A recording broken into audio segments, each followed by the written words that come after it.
है ना, जैसा बीज वैसा फल। दुनिया में भी सुनते थे, बोए पेड़ बबूल का तो आम कहाँ से खाए, है ना। वो बात अलग है कि आजकल दुनिया में कहते बबूल ज़्यादा फ़ायदेमंद है ना।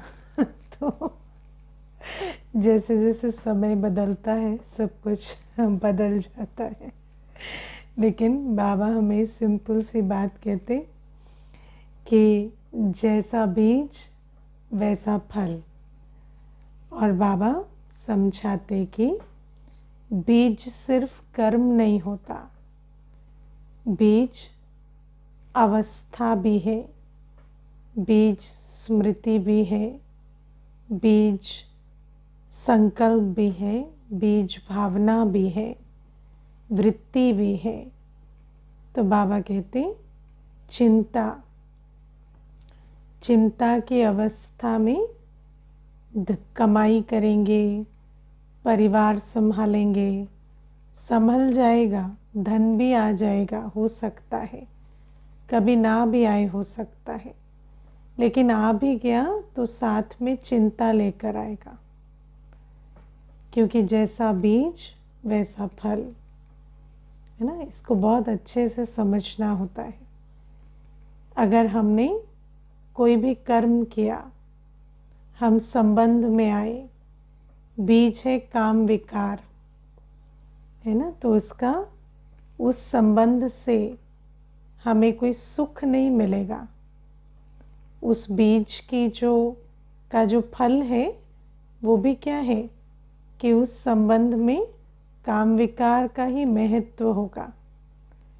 इसीलिए तो आप देखो कि इतनी सारी हम बाबा की शिक्षाएं लेते हैं और संबंध जो है, मानो किसी का काम विकार के आधार से संबंध है, तो फिर वो एक विकार नहीं तो सारे संबंध की नींव हिल जाती है, क्योंकि उस संबंध का जो बीज है उसका फल भी वैसा ही है। वो संबंध है ही विकारी, क्योंकि उसका बीज ही विकार है ना। क्योंकि उस पूरे जो इंस्टीट्यूशन है उसको हमने अप्रोच ही ऐसे किया है कि हमें विकार के लिए विवाह करना है। तो इसीलिए उस संबंध में आज भी विकार ही सबसे बड़ा फोर्स है, वो विकारी संबंध है ना। इसीलिए ये जो बीज है, जैसा बीज है वैसा फल है। और हर बात में हमें देखना है, हम जीवन में कोई भी कर्म करते हैं, भय से करेंगे तो भय की सृष्टि ही बनाएंगे, है ना। कई बार व्यक्ति सोचता है, किसी परिस्थिति में फंस जाता है या सोचता है फंस गया हूँ और डरता है, तो सोचता है ये कर लूँगा ना तो छूट जाऊँगा। लेकिन कितना भी भय से आप कदम उठाएं, भय को ही जन्म देगा। भले ही वो प्रेजेंट सिचुएशन ख़त्म हो जाएगी, लेकिन जो कर्म आपने भय से किया वो आपको भय मुक्त नहीं बनाएगा, वो आगे भी आपको भय के बंधन में ही बांधेगा, है ना। देखो, मुझे एक बार एक बहन बताती थी कि ऑफिस में कोई एक परिस्थिति आई और उनको किसी ने डराया कि अगर आप ऐसे नहीं करोगे तो हम आपकी वो फलानी बात रिपोर्ट कर देंगे। तो उन्होंने वैसा कर दिया जैसा उन्होंने कहा, क्योंकि वो डर गई थी। और उसके बाद ये जो कर्म किया उसके लिए आगे ब्लैकमेल होती रही, और ऐसे 10 वर्ष तक वो मनुष्य जो है वो उससे सारे भयवश कर्म कराता रहा। और 10 वर्ष के बाद जब ये सारी बात खुली तो क्या है, तब भी डरी हुई थी कि अभी भी पता नहीं क्या हो जाएगा। तो अगर भय से कर्म करेंगे तो भय मुक्त नहीं होंगे, है ना। जो आपको डरा रहा है और कहता है कि डर कर आप ये कर दो तो आप मुक्त हो जाएंगे, है ना। कई बार जो डराता है ना इसको समझना, ये बहुत बढ़िया बात है। डराने वाला आपको ऐसे फील कराएगा जैसे मैं ही आपको प्रोटेक्शन दूंगा है ना। डरा रहा है लेकिन कहेगा अगर आप मुझसे डर गए ना तो मैं और किसी से डरने नहीं दूंगा, मैं प्रोटेक्शन दूंगा। लेकिन आप उससे डरेंगे और सारी जीवन आप उससे डरते ही रहेंगे, आपको किसी और से डरने की ज़रूरत क्या है, वो इनफ है वो सारी जीवन के लिए आपको इतना डरा देगा कि आपको और किसी दूसरे की ज़रूरत ही नहीं पड़ेगी। तो ये जो भय की सृष्टि है इसमें नहीं जाना, है ना। इसमें कोई भी कर्म भयवश नहीं करना। और भय का ऑपोजिट क्या है? भय का ऑपोजिट क्या है? अभिमान, है ना। कर लो जो करते हो, हमें डर नहीं लगता, ऐसे नहीं। श्रीमत प्रमाण, श्रीमत प्रमाण। हर चीज़ का, हर विकार का ऑपोजिट क्या है? श्रीमत। भयवश नहीं, जितना श्रीमत मुझे अलाउ करती है हम उतना करेंगे। ऐसा नहीं कि हम वो जिम्मेवारी भी पूरी नहीं करेंगे क्योंकि आप डराते हैं, नहीं। जो आपकी जिम्मेवारी है आप वो करेंगे और उसके आगे जो भय से कर रहे हैं वो नहीं करेंगे, है ना। तो इसको भी हमें समझना है। कई बार आप किसी से मैं डरता नहीं ये बताने के लिए उसको डराने की कोशिश करें वो भी नहीं करना है ना। ना हमें डरना है, ना हमें डराना है, ना हमें कोई भी श्रीमत के विरुद्ध कर्म करना है। चिंता हमें नहीं करनी। बाबा ने हमें सबसे पहले बताया है चिंता मत करो बच्चे, मैं बैठा हूँ, है ना। तो हमें चिंता का ऑपोजिट क्या है? कर्म योगी जीवन। बाबा कहते मुझे बाबा की याद में हर कर्म करना है, चाहे वो पुराना हिसाब किताब चुक्त करने का कर्म हो, चाहे सेवा का कर्म हो, कोई भी कर्म हो। मुझे ये नहीं सोचना क्या होगा कैसे होगा, मुझे चिंता नहीं करनी। मुझे निमित्त मात्र बाबा की याद में कर्म करना है, बाबा की श्रीमत प्रमाण, और उसका फल बाबा देखेंगे। तो कोई भी इमोशन में कर्म नहीं करना, है ना। जैसे मोह में, जब हम मोह में होते हैं तो हम क्या करते हैं? मोह या कोई भी विकार हमारी परख शक्ति, निर्णय शक्ति खत्म कर देता है। तो जब आप मोह में होते हैं तो आप बहुत सारे ऐसे कर्म करते हैं जो अनफेयर होते हैं, है ना। आपको किसी एक से मोह होता है तो आप दूसरे को नेग्लेक्ट करते हैं, है ना। किसी व्यक्ति से मोह होगा तो बाबा को भी नेग्लेक्ट कर देंगे, श्रीमत का भी रिगार्ड नहीं रखेंगे। लेकिन अगर हम मोहवश नेग्लेक्ट करेंगे किसी को तो कल क्या होंगे? नेग्लेक्टेड होंगे है ना। कल हमें लगेगा कि हमने इतना किया पर आज हमें हमारा ड्यू नहीं मिल रहा, जो हमें लगता है मिलना चाहिए वो नहीं मिल रहा। पर आप कितना भी चीखे मारेंगे कि ये तो अन्याय है, ये तो गलत है, मैंने इतना किया, मुझे नहीं मिला, मिलना चाहिए था, लेकिन आपने भी तो वही किया ना। तो जब हम मोहवश होते हैं तो हमें दुनिया नहीं दिखती, हमें बस वो एक आत्मा दिखती है जिससे मोह है। हमें पाप पुण्य अच्छा बुरा कुछ नहीं दिखता, हम उसके हिसाब से सब कुछ हर गलत निर्णय, विकृत निर्णय लेते चले जाते हैं। और फिर कल जब हमारे आसपास वो बात होती है तो हम कहते हैं नाइंसाफ़ी हो रही है, पर वो भी तो मोह में है है ना। तो मोह ऐसा है, मोह अंधा बना देता है ना। तो जब हम अंधे होते हैं तो फिर हम अंधों के साथ रहेंगे, है ना, और सारे दिन कहते रहेंगे इनको दिखता नहीं है क्या, इनको समझ में नहीं आता क्या, ये इतना गलत कैसे कर सकते हैं। लेकिन जैसे आपको नहीं दिख रहा था ऐसे इनको भी नहीं दिखता। तो ये मोह की सृष्टि है। मैं एक चीज़ मेरे अनुभव से बताती हूँ कि कोई भी आत्मा जब तक पवित्र नहीं होती वो प्रेम स्वरूप नहीं हो सकती, है ना। और जो प्रेम स्वरूप नहीं है, जो मोह में है, वो हमेशा एक को सुख देगा दूसरे को दुख देकर, है ना। हर एक को देखना, बेहद की दृष्टि रखना उस आत्मा से संभव नहीं होता। मोह हमें अंधा बना देता है, हम बहुत मायोपिक हो जाते हैं, बहुत लिमिटेड विजन वाले, हमें बहुत थोड़ा दिखता है मोह में। और हमें पता भी नहीं चलता कि जब हम मोह में हैं तो हम एक तरफ तो किसी को सुख दे रहे हैं, मोह वाला भी तो बहुत सुख देने की कोशिश करता है, अल्पकाल का ही सही, लेकिन एक को तो हम बहुत सुख दे रहे हैं, लेकिन दूसरे के साथ हम उसी समय पर बहुत अन्याय भी करते हैं। और फिर ये जो मोह का पर्दा है वो हमें ये देखने नहीं देता।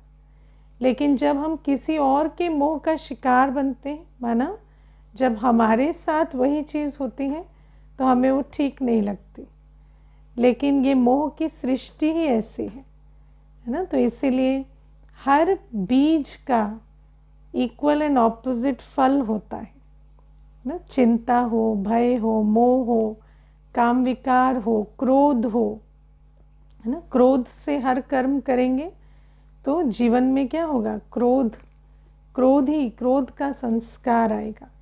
कई बार स्वार्थ कैसा होता है ना। हम जब स्वार्थ से कोई कर्म करते तो फिर हमें दूसरों का भी स्वार्थ देखने को मिलता ना। जैसे हम स्वार्थ दिखाते, स्वार्थवश हर कर्म करते, तो फिर हमें भी स्वार्थ की सृष्टि का वो जो कड़वा टेस्ट है वो मिलता। तो बाबा कहते इसीलिए जैसा बीज वैसा फल, है ना। तो हर चीज़ में देखना है कि हमारी दृष्टि क्या है, वृत्ति क्या है, और हमारी भावना क्या है, हमारे संकल्प क्या है। क्योंकि जैसा हम बीज बोएंगे वैसा हमें फल मिलेगा। ऊपर से हो सकता है कि कर्म तो अच्छा है, लेकिन जैसा बीज वैसा फल है। तो जो बीज में प्रॉब्लम्स हैं, दृष्टि वृत्ति की, भावना की, संकल्प की, वैसा ही फल भी मिलता जाता है। तो ये पहली चीज़। फिर बाबा आज हमें कहते हैं हर एक का अवगुण देखो, हर एक का अपने अवगुण छोड़ो और हर एक का गुण देखो, है ना। तो ये क्या है, होली हंस बनना। अब बाबा कहते कि तुम कंकड़ चुनोगे या मोती चुनोगे, वो तुम्हारी क्वालिटी है। होली हंस की क्वालिटी होती है कि वो मोती चुनता, कंकड़ छोड़ देता। ऐसे ही हम आत्मा में जितनी पवित्रता होगी उतना हम दूसरे के गुण ग्रहण करेंगे, अवगुण छोड़ देंगे। ठीक है ना। देखो, आत्मा का मन बुद्धि संस्कार है। मन बुद्धि संस्कार किसके ऑर्गन्स हैं, आत्मा के। तो जैसी आत्मा है वैसी उसकी बुद्धि है। अगर मेरी बुद्धि दूसरे का अवगुण देखती है तो प्रॉब्लम किस में है, उसमें या मुझ में, है ना, मुझ में। बाबा कहते हैं ऐसा कोई नहीं जिसमें एक भी अवगुण ना हो और ऐसा कोई नहीं जिसमें एक भी गुण ना हो। है ना, सबके अंदर दोनों हैं। लेकिन आप क्या देखते हैं, जैसे आप हैं, जैसे हम हैं वैसा हम देखते हैं। तो अगर हम आत्मा पवित्र हैं, हम आत्मा होली हंस हैं, तो हम क्या देखेंगे, दूसरे का गुण, दूसरे का अवगुण हमें दिखाई नहीं देगा, मालूम होगा लेकिन वो धारण नहीं होगा, है ना। हर आत्मा में अवगुण है ये तो हमें मालूम है, लेकिन वो धारण नहीं होगा। आप में से कौन कौन है जो दूसरे के सिर्फ गुण देखते हैं? हाथ उठाना। सिर्फ गुण दिखाई देते हैं, अवगुण नहीं। अवगुण बुद्धि में नहीं रहते, ऐसे हैं बच्चे? हाँ हाँ, तो ये बहुत इम्पॉर्टेंट है। अपनी प्योरिटी पर काम करेंगे तो हमें गुण दिखाई देंगे, और जो हमें दिखाई देगा वो कहाँ धारण होगा? हमारे अंदर। और जब हमारे अंदर धारण होगा तो हमारा संस्कार बनाएगा, ठीक है। इसी को हम कहते हैं वृत्ति से दृष्टि, दृष्टि से कर्म, और कर्म से संस्कार। तो अगर मेरे अंदर होली हंस वृत्ति है, मैं गुण देखूंगी, तो फिर अगर वृत्ति होली हंस की है तो दृष्टि कैसी होगी? गुणग्राही होगी, और फिर हम गुण देखने का कर्म करेंगे, और व्यवहार भी हमारा कैसा होगा? जैसा एक गुणवान व्यक्ति से व्यवहार होता है तो हमारे संस्कार गुणवान बनेंगे। और अगर हमारी वृत्ति अवगुण देखने की है तो फिर हमारे संस्कारों में अवगुण भरते जाएंगे, है ना। इसीलिए हमें देखना है कि स्थिति से वृत्ति, वृत्ति से दृष्टि, दृष्टि से कृति, और कृति से संस्कार। तो जैसी हमारी स्थिति है वैसी हमारी वृत्ति है। अगर मेरी स्थिति पवित्रता की है तो मुझे गुण दिखाई देंगे, और वही गुण मेरे अंदर धारण होंगे, है ना। और अगर मेरी स्थिति ही पतित है तो फिर मुझे हर एक का अवगुण दिखाई देगा, और फिर हम धीरे धीरे उन अवगुणों को भी अपने अंदर धारण करते करते हमारा संस्कार भी डिप्लीटेड होता जाता है। इसलिए बाबा कहते ये चॉइस हमारे पास है। ऐसा नहीं है अब अवगुण है तो अवगुण दिखेंगे ही, है ना। मुझे एक बार एक माता कहती थी, दीदी बाबा तो कहता है सबका गुण देखो, बाबा कहता है हर एक आत्मा है, हर एक पवित्र है, लेकिन मैं आपको दीदी बताती हूँ कुछ है ना बिल्कुल रावण ही होते हैं। वो ना ऐसे होते ही हैं दीदी, ऐसी बात नहीं है कि बाबा कहते हैं सब पवित्र हैं, सब में गुण है। ऐसे होते हैं कोई कोई जिनके अंदर एक भी गुण नहीं होता है ना। तो ये क्या है कि कई बार हम सोचते हैं कि सामने वाले के अंदर गुण है ही नहीं तो देखें कैसे। लेकिन गुण देखने के लिए गुण नहीं चाहिए, गुण देखने के लिए गुणग्राही वृत्ति चाहिए। आपकी जैसी वृत्ति वैसी दृष्टि, वैसी कृति और वैसा संस्कार, ये हमें समझना होगा। हम वो नहीं देखते जैसा है, हम वो देखते हैं जैसे हम हैं, है ना। You don't see as they are, you see as you are. ये आज तो दुनिया में भी कहा जाता है। तो इसलिए बाबा कहते होली हंस बनो और गुणग्राही वृत्ति रखो। और गुणग्राही वृत्ति रखेंगे तो अपने अंदर गुण आएंगे। कैसा लगेगा जब सारे दिन हर एक की अच्छाई देखेंगे तो हमें अंदर अच्छा लगेगा, और इसमें ये है उसमें वो है, संकल्प चलता रहे, वाणी में आता रहे, अंदर अंदर जैसे, है ना, अंदर अंदर वो चलेगा तो किस प्रकार की हमारी आंतरिक स्थिति होगी। तो इसको समझना है। और अगर हमें किसी के गुण दिखाई नहीं देते हैं तो हमें बहुत तपस्या करनी है, बहुत तपस्या करनी है, बहुत योग में बैठना पड़ेगा, है ना। अमृत वेला सोएंगे तो गुण नहीं दिखाई देंगे। अमृत वेला सोएंगे, अमृत वेला मुझे भाई बहने कहते हैं अमृत वेला करते हैं।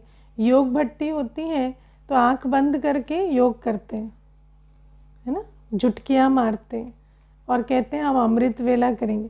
योग भट्टी दिन में हो रही है तब जगा नहीं जा रहा है, क्या ही तुम अमृत वेला जगते होगे, तो है ना, तो ये सब भी क्या है, इसको भी हमें चेक करना होता है कि अपने साथ मानो एक दिन नींद आ भी गई तो भी अगले दिन उसको चेंज करेंगे कि उसको एक संस्कार बना देंगे।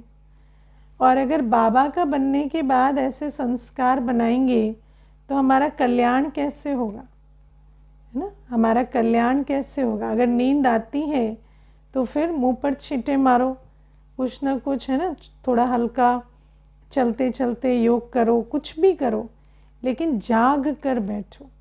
अगर जागेंगे नहीं तो फिर योग कैसे लगेगा। आंख बंद करके झुटकियाँ लेते हुए तो योग नहीं लगता ना, उसमें तो और ही सबकॉन्शियस माइंड के सारे असुर बाहर आ जाते हैं। तो इसीलिए इतना अटेंशन देना पड़े, तब तो जाकर गुणग्राही वृत्ति दृष्टि बनेगी, नहीं तो सिर्फ कपड़े सफ़ेद होंगे, हम सफ़ेद नहीं होंगे, है ना। तो कपड़े सफ़ेद करना तो ईजी है, खुद सफ़ेद होना पड़ेगा ना, तो इसको समझना है। और फिर आज प्यारे बाबा कहते बचपन के दिन भुला न देना। बचपन के दिन भुला न देना आज किस संदर्भ में कहते हैं? बाबा कहते ये तुम्हारा ईश्वरीय जन्म है, ये तुम्हारा पुराना जन्म नहीं है। पुराना जन्म बदल गया, अब ये ईश्वरीय जन्म है। और इस ईश्वरीय जन्म को मत भूलना। ईश्वरीय जन्म हुआ तो इस ईश्वरीय जन्म में क्या बदला, है ना, मेरा बाबा और मैं। बाबा ही मेरा माता पिता बंधु सखा सर्व संबंधी है। इस जन्म में जब हम नया जन्म लेते हैं तो नाम रूप गुण कुल कर्तव्य संबंध सब बदल जाते हैं ना। तो बाबा कहते इस समय भी तुम्हारा नाम रूप गुण कुल कर्तव्य संबंध सब बदल गए। बदल गए कि नहीं? हाँ, नाम क्या हो गया? ये नया नाम लिया है कि नहीं? अलौकिक जन्म हुआ। हाँ, तो अभी हमारा नाम में ब्रह्मा कुमार कुमारी या ब्राह्मण हो गए हम। और बाबा कहते हैं तुम ईश्वरीय संतान हो गए। बाप के संस्कार सो मेरे संस्कार, और बाप का धंधा सो मेरा धंधा। जब नया जन्म होता है तो बाप के संस्कार सो मेरे संस्कार, और बाप का धंधा सो मेरा धंधा। इसको याद रखना है। मैं कैसी हूँ, मेरा गुण मेरे संस्कार कैसे हैं, बाबा जैसे। और मेरा कर्तव्य क्या है, जो बाबा का कर्तव्य वो मेरा कर्तव्य। और बाबा ने आज हमें बताया जो इस ईश्वरीय जन्म में, इस ईश्वरीय जन्म को समझकर चलते हैं, बचपन के दिन भुलाते नहीं, वो 21 जन्म देवी कुल में जन्म लेंगे, है ना। जैसे एक बार बच्चा पैदा हुआ तो वारिस बन जाता है। तो बाबा कहते हैं जो सच में अपने आप को बाबा का संस्कार सो मेरा संस्कार, और बाप का धंधा सो मेरा धंधा समझ के चलेंगे ना, उन बच्चों को 21 जन्म दैवी कुल में जन्म मिलेगा। वो और साधारण कुल में नहीं जाएंगे। इतना ऊंचा वर्षा ऐसे बच्चों को बाबा देकर जाएंगे।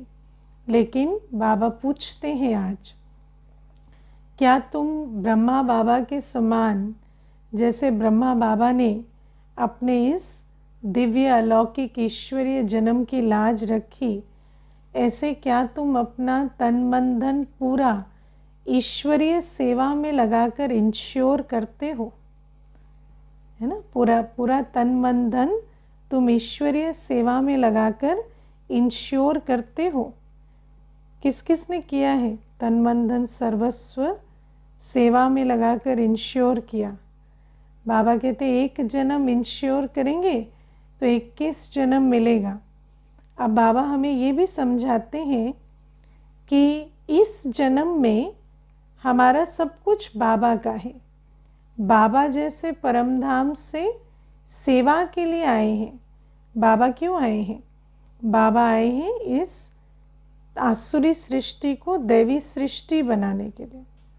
तो बाबा कहते हैं हम भी ईश्वरीय संतान इस आसुरी सृष्टि को दैवी सृष्टि बनाने के लिए पूरे कमिटेड हैं। है ना। और बाबा कहते ऐसे बच्चे सगे बच्चे, और सगे बच्चों की सेवा के लिए बाप बंधायमान है ना। जो बच्चे बाप का बनकर बाप का धंधा को संभालते हैं है ना, बाबा जिस कार्य के लिए आए हैं उसको अपना कार्य समझते हैं, तो ऐसे बच्चों की संभाल वर्तमान की भी और भविष्य की भी बाबा स्वयं करते हैं। लेकिन बाबा हमें पूछते हैं कि क्या तुम अपना तन मन धन संबंध सब कुछ बलिहार जाते हो। और बाबा ये भी नहीं कहते सब कुछ बलिहार जाना मतलब क्या, मेरा सब कुछ है ही सेवा के लिए, और वो जो पिछले जन्म के कुछ लोन्स हैं जो बाकी हैं, है ना। पिछला जन्म समझा ना, जो लौकिक जन्म है वो अब पिछला जन्म हो गया, तो पिछले जन्म के कुछ कर्ज हैं, कुछ कर्म बंधन हैं जो अभी भी आ जाते हैं सेटलमेंट के लिए। लोन लिया होगा तो कभी भी आ जाता है ना, देश बदल लिया आपने लेकिन लोन लेने वाला तो आ जाता है। तो बाबा कहते हैं ऐसे ही ये जो पिछले जन्म के कर्म बंधन हैं उनको भी चुक्त करना है। लेकिन बाबा कहते ये नहीं समझना कि वो हमारा कर्तव्य है। कर्तव्य तो हमारा तन मन धन से ईश्वरीय सेवा करना है, बाकी जो लोन है उसको चुक्त करना है, और वो लोन आ जाता है तो चुक्त तो करना ही है। तो बाबा हमें कहते हैं कि इस आधार से हमें चलना है ना। अगर लोन नहीं चुक्त करेंगे तो लोन पीछे पीछे जाता रहेगा, तो उसको बकाया को चुक्त भी करना पड़ता है। लेकिन हमारा जो मूल कर्तव्य है वो है बाबा की सेवा में अपना तन मन धन संबंध बलिहार करना। अब ये जो कर्म बंधन है, इस कर्म बंधन को कैसे समझें। तो जैसे जो कर्म बंधन हमारे हैं, छोटे बच्चे हैं वो कर्म बंधन है ना। छोटे बच्चों को नेग्लेक्ट नहीं कर सकते, उनका भोजन, उनकी पढ़ाई लिखाई, उनका है ना पहनना, ये सारी चीज़ें हमें करना पड़ेगा। रोटी कपड़ा मकान पढ़ाई है ना ये छोटे बच्चों का करना ही पड़ेगा जब तक वो बड़े ना हो जाए।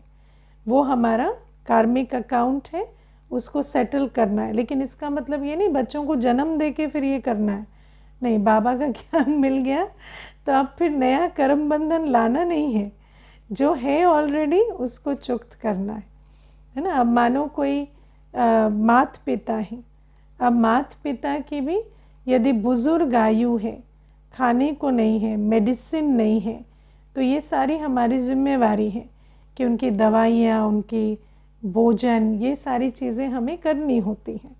और इसमें बाबा हमें समझाते हैं कि किसी आत्मा की इच्छा या उसका लोभ, उसको पूरा करना हमारी जिम्मेवारी नहीं है ना।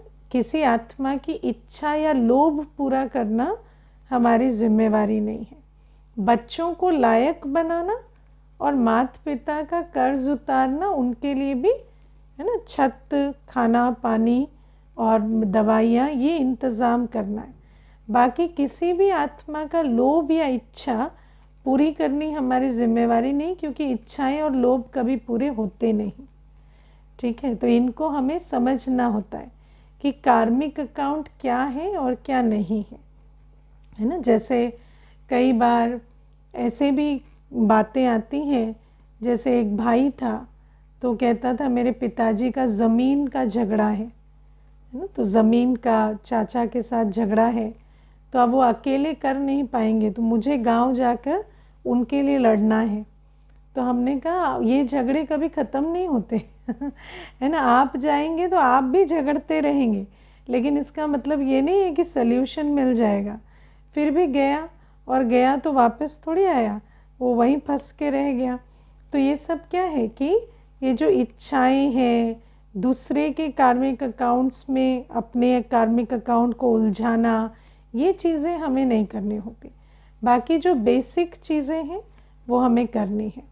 तो ये है कर्म बंधन चुक्त करना। जैसे आज बाबा ने कहा कन्या है, शादी नहीं करना कन्या है, ज्ञान में नहीं चलना चाहती, शादी कर तो साक्षी होकर उसकी शादी करा दो।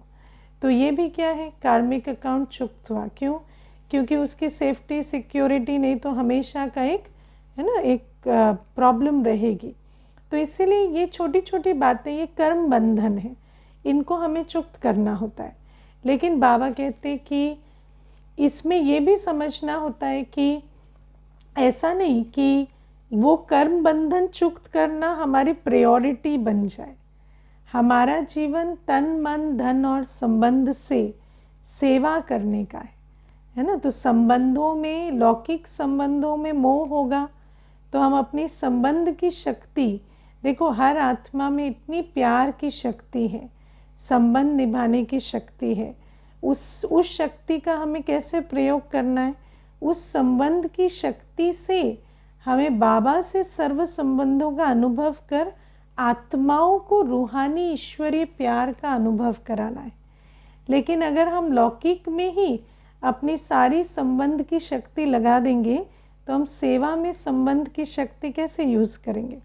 आप देखो हर आत्मा के पास प्यार से सुनने, प्यार से बोलने की, हर आत्मा को स्नेह का अनुभव कराने की शक्ति है, लेकिन वो शक्ति भी अनलिमिटेड तो नहीं है ना।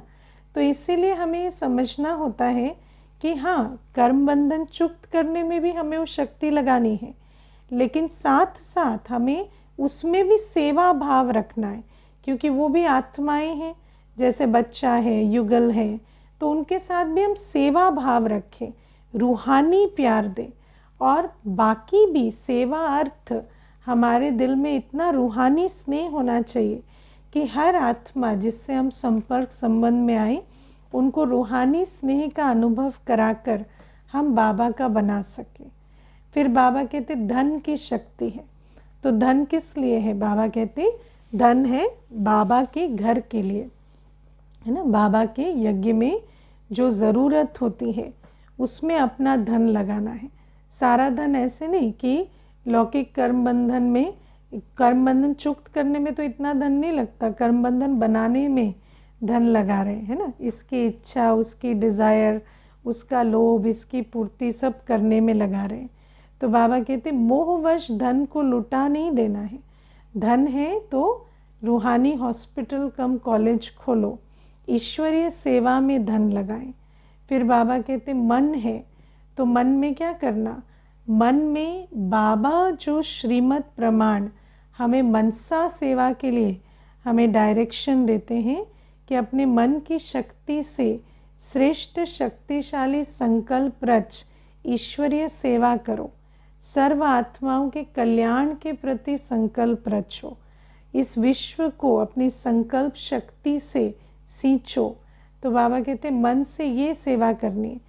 लेकिन मन अगर उलझा रहेगा, आपका मन फ्री होता है कि उलझा रहता है? हाँ, मन अगर बाबा की याद के लिए ही फ्री नहीं है तो सेवा के लिए कैसे फ्री होगा? जब याद में भरेंगे तब तो दान करेंगे ना। मनसाद सेवा कैसे करेंगे? पहले बाबा से भरेंगे फिर दान करेंगे, लेकिन उसके लिए तो मन फ्री होना चाहिए। अगर मन मैं और मेरे में फंसा हुआ है तो फिर उस मन से मनसा सेवा नहीं होगी। और तन है ना, तो तन क्या है? कई बार तो तन संबंधों में बिजी रहता है। कई बार आजकल ऐसा भी देखा जाता है कि कोई कार्मिक अकाउंट्स भी नहीं है, कोई शरीर में भी बीमारी नहीं है, संबंध में भी समय नहीं लगा रहे, लेकिन सो रहे 10-10 घंटे, 12-12 घंटे, है ना। या सो भी नहीं रहे तो पड़े हैं, है ना, फ़ोन देख रहे हैं, या सो रहे हैं अपने आप को ही एंटरटेन कर रहे हैं, है ना। और बाबा कहते हैं ये जो तन है, इस तन में जो विकारोवश, आलस्यवश या और विकारोवश इस तन को वेस्ट नहीं करना। सुबह अमृत वेला इस शरीर को उठाएंगे, बाबा के पास बिठाएंगे, तब तो शक्ति भरेगी। लेकिन अगर इस तन में उस समय पर ऐसी खींच आ रही है कि नहीं अभी नींद आ रही है, सो जाओ, और सो जाएंगे, तो फिर ये तन सफल कैसे होगा? तो बाबा कहते हैं तन को भी सफल करना पड़े। तन की नहीं सुनो। आजकल क्या है कि मनुष्य जो है ना संबंध को ध्यान देता है, ना ही कोई शारीरिक बीमारियों वाली बात है, लेकिन आजकल तो तन के साज श्रृंगार, ब्यूटी पार्लर, जिम, इन्हीं में इतना टाइम चला जाता है। तो बाबा कहते इन चक्करों में हम बच्चों को नहीं रहना है, या तन में ये दर्द है वो दर्द है उस चक्कर में भी नहीं रहना। हमें तन को सफल करना है।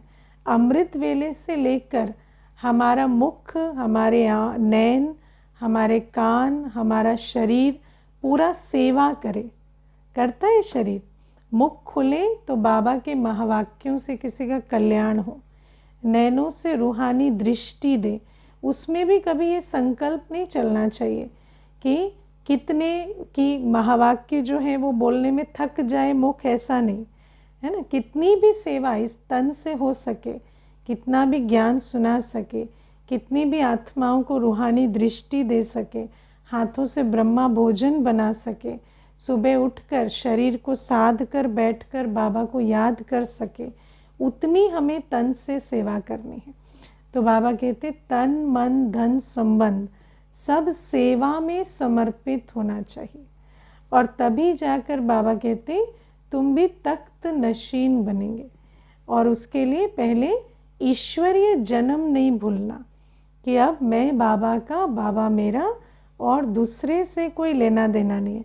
बाकी सब पिछला कर्मों का हिसाब किताब है, उसको चुक्त करना है। और जब हिसाब किताब चुक्त करते तो क्या सोचते हैं, कम में ख़त्म हो जाए, है ना। तो कम से कम लगाएं और वो हिसाब किताब चुक्त हो जाए। तो ऐसे चुक्त करना है, और बाकी अपना जो है नया पुण्य का खाता सेवा करके जमा करना है, तभी तख्त नशीन बनेंगे। ओम शांति।